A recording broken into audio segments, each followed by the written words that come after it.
Hello, my name is Fenna. Welcome to the Self-Compassion channel. I am a certified coach and counselor, and I work with people in a Limerence episode. Now, so many videos link limerence to trauma. And yes, some of my clients do have recognizable trauma. They know their trauma. But also, a lot of limerence don't. And I'm going to explain you why.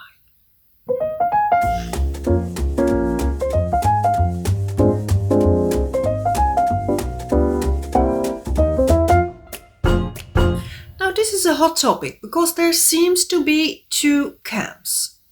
One of them is stating that limerence is caused by trauma, the so-called trauma bond, as an escapism, a protector to not feel the pain and to maintain unavailable on a subconscious level.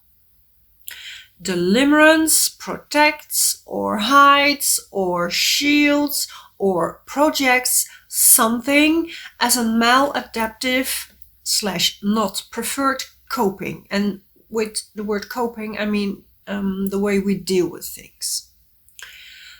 The other camps is stating, no, this is just a longing gone wild due to circumstances and timing. We all get limerent / infatuated when we fall in love, and when we follow the road of uncertainty, we all get triggered by our reward system. That is just how humans work. We want to attach in an uncertain situation, and we get unpredictable rewards. And studies show that intermittent rewards create repetition of behavior. Now, since limerence is not widely researched yet, I don't know, but in my work I've seen both. I've seen limerence with trauma, but also people without trauma.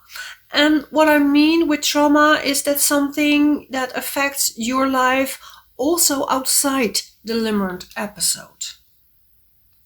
And I've spoken to limerents who say, I've searched and I've searched, but I don't really have something that I can call my trauma. I've had a happy childhood. I've had loving parents. And it can be even a little bit frustrating when they search and search for something and they just cannot find it. I remember my therapist got a little bit frustrated because every time he thought he had something on me, I had to disappoint him by saying, sorry, but I don't have OCD outside the limerent episode.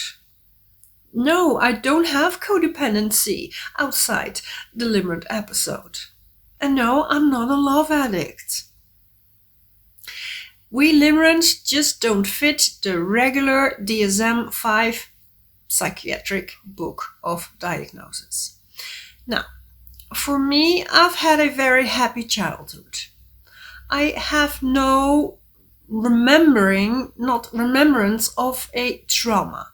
But my grandmother had a narcissistic personality disorder, so there was trauma there for sure.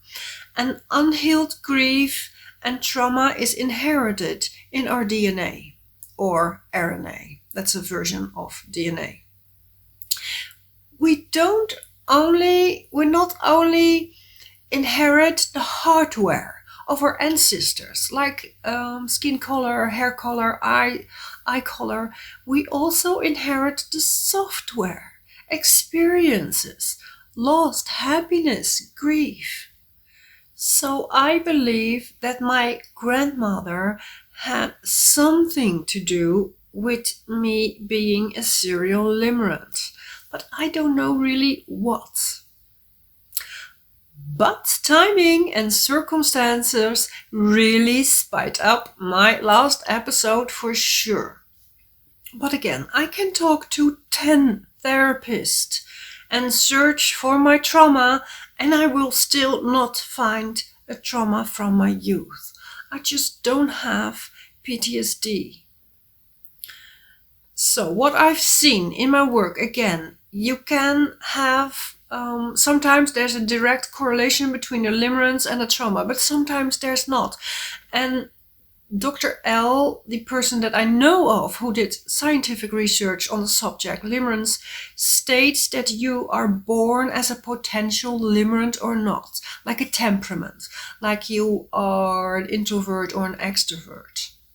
And then after, a variety of factors can determine if you will enter an episode or not, such as having an unfulfillment period in your life, of having experienced the loss of a loved one.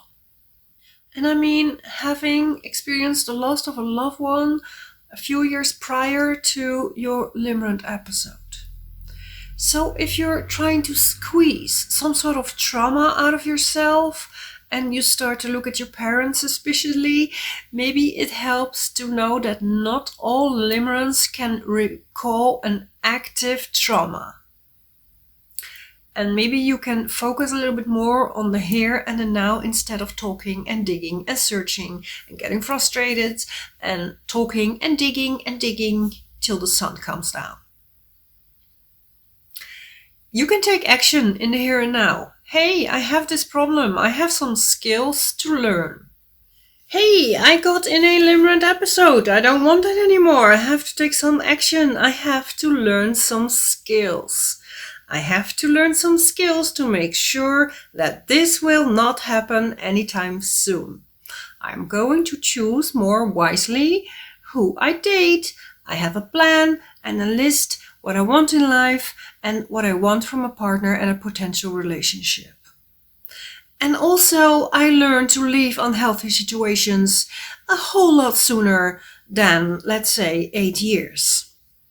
I am learning the skill of walking away, and even though it hurts, I soothe my body and accept the pain and endure the longing until it gets better. I keep on repeating this. This is how we deal with limerence. I made on YouTube a little poll a few weeks ago, and of course, having 200 votes is not anything scientific. But I asked them, do you think there's a trauma underneath your limerent episode? And most people stated no, and I don't have a diagnosis, but I do have attachment wounds. So that's food for thought. I am super curious what your experience is, how your episode began, what you think is underneath or at the roots of your limerent episode. So if you have anything to say about this subject, please leave a comment below. And for now, I want to thank you for watching this video, and I hope to see you in another video. Bye!